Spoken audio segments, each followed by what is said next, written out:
This is The Download from Sounds Profitable, the most important news from this week and why it matters to people in the business of podcasting. I'm Newton Shalvakati. And I'm Gavin Gaddis. The Download is brought to you by Podscribe. Find out more at podscribe.com. This week, new podcast data from around the world, what Apple's transcripts mean for accessibility, alternative IDs make headway in audio, and breaking podcasts outside the smartphone bubble. Let's get started. This week, we've covered quite a bit of data covering podcasting's growth worldwide.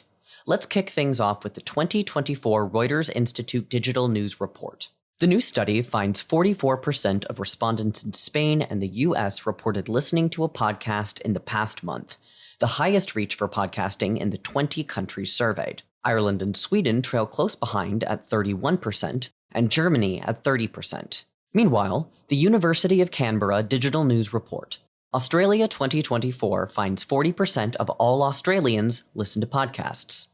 A new study from ACAST and OMD examines advertising campaigns from 6 industries and 32 different advertisers to measure podcast advertising's effectiveness.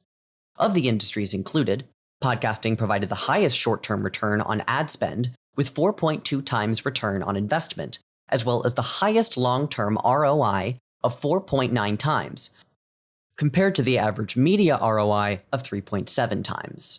And finally, over to the UK. RAJAR, which stands for Radio Joint Audience Research, has published their regular Midas report on UK audio. The study is built from 2,143 respondents aged 15 and up who kept a 7-day audio diary. Live radio has a firm foothold in share of audio listening time, 70% for all adults, while on-demand music takes second place with 15% and podcasts in third with 6%, or 13% if just counting the 15 to 24 demographic. 21% of UK adult podcast listeners spend an average of 7 hours a week listening to them, with 94% of those hours spent listening alone. Last Saturday from The Guardian's Ari Saperstein. Making media more accessible in the form of captions has been a commonly provided feature in several forms of media, if not industry standard, for years. Television and movies had some form of closed captioning since the 1970s. Music has undergone a wave of streaming services implementing live lyric sync features for years, and since the beginning of podcasting, a few individual podcasts have provided handwritten transcripts. What makes Apple's auto transcripts notable is not just the size of the free offering, it's the accuracy.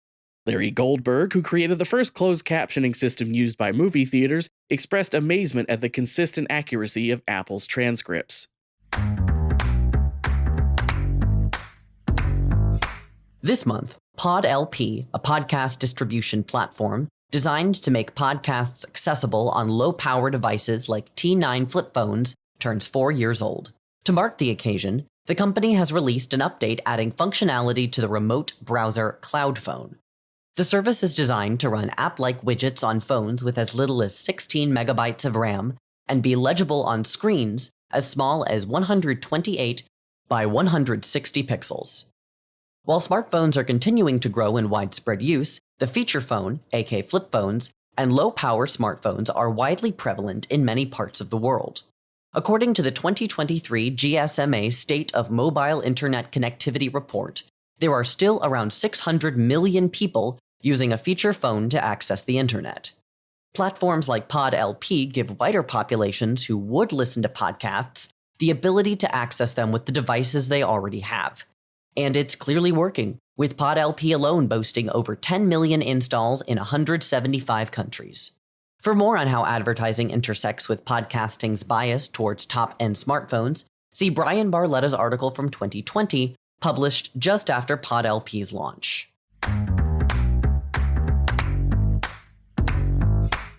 First up from Ad Exchanger's Anthony Vargas this Monday. Pandora has announced they're integrating with UID2, raising the volume on programmatic audio. The new integration makes Pandora the first digital audio platform to implement the UID2 alternative ID, as well as Pandora's first partnership with a third-party ID in general.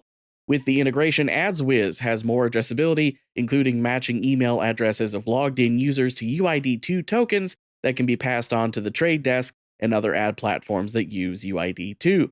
The move is in part motivated by brands regularly asking for alternative ID integrations and addressable audio audiences. On the subject of audience IDs, we go to this Tuesday from Ronan Shields at Digiday. Amazon has announced a new offering during the Cannes Lions Festival of Creativity. The feature, dubbed Ads Relevance, uses signals like browsing, shopping, and viewing behavior across Amazon properties to predict user behavior and offer media buyers ad opportunities using that data. Ads Relevance is designed to provide targeting for online audiences in a post-third-party data world, a synergetic fit with Amazon's podcasting arm of Art19 and Wondery, as this kind of targeting strategy is one podcasting has found success with for years.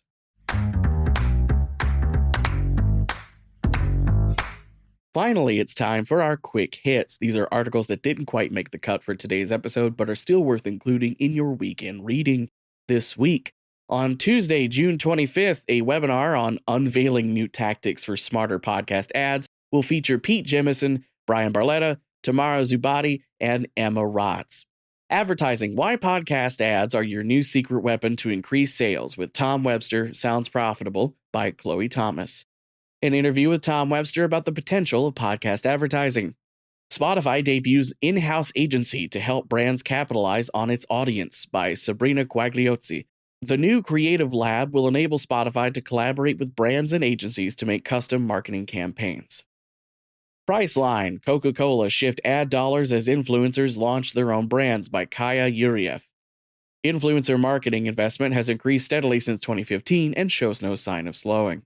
And How Immediate Media is Growing Its Paid Podcast Audience by Charlotte Tobit.